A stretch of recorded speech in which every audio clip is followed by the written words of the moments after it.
one strand of hair. Like that one. Do you? Yeah. Okay. Leave Peter alone. Okay. Is he called Peter? Yeah. Genuinely? Yeah. Okay. Hi, we are Walter and Zoniel. We're artists. We work together. We create public installations and physical artworks, and we work together in this little bubble, and we spend the whole time together. And I'm sure that's something you can all relate to now that we've been through lockdown. Yeah, so we're bringing another little video diary inside this little bubble, square bubble. To talk about the project and what inspired us and hopefully what's inspiring. So the project that we're working on at the moment is called A Simple Act of Wonder, and that is about connectivity, and we're using the themes of joy and utilising colour and surrealism to celebrate this element of connectivity. It's set in Brighton, in these two different areas of Brighton. Yeah, so we're set in Moulscombe and Bevendine, which is a little suburb on the outskirts of Brighton. Fabrica Art Gallery, which is in the heart of Brighton. It's about connecting these two spaces geographically, also connecting people generally.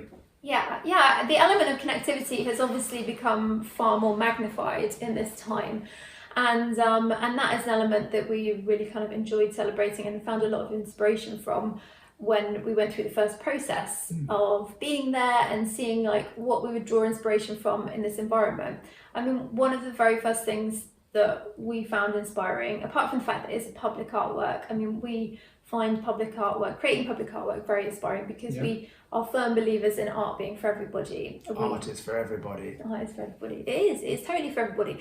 And it's not something that is a kind of mythical beast. It's something that everybody can connect to in their own way, and your way to connect to it is like no more or less valid than somebody else's way to connect to it. So for us, making public artwork was a really important part of our practice because it's something where people can connect to it on the street, in front of their own home, or somewhere that they feel is important to them. It could even be on their own home.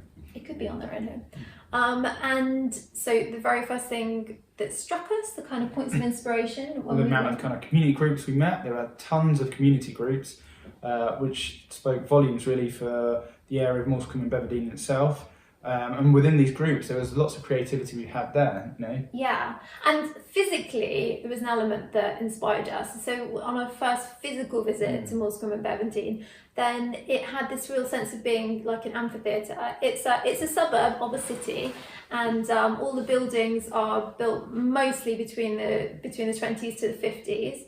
So it's an estate like that. So it's the buildings, the architecture, things that will be very familiar to anyone who knows. There's a lot of repetition, but it's based on this valley. So the houses are tiered upwards, and then within one section of it, there is a massive green space, which then inspired us to want to inject some colour into the space. Yeah, exactly. So it has this kind of like quality of being like an amphitheatre. It kind of feels like buildings are on exhibition, and that in itself was very inspirational as how we could create an artwork that was in this physical environment that would have an impact in the most kind of joyous and impactful way. And this would then thus be reflected also in Fabrica. Absolutely. So this is just talking about the Moulscombe and Bevendine side of it, and there are multiple different aspects to it that we'll go into. Yeah, which we'll go into in the next videos.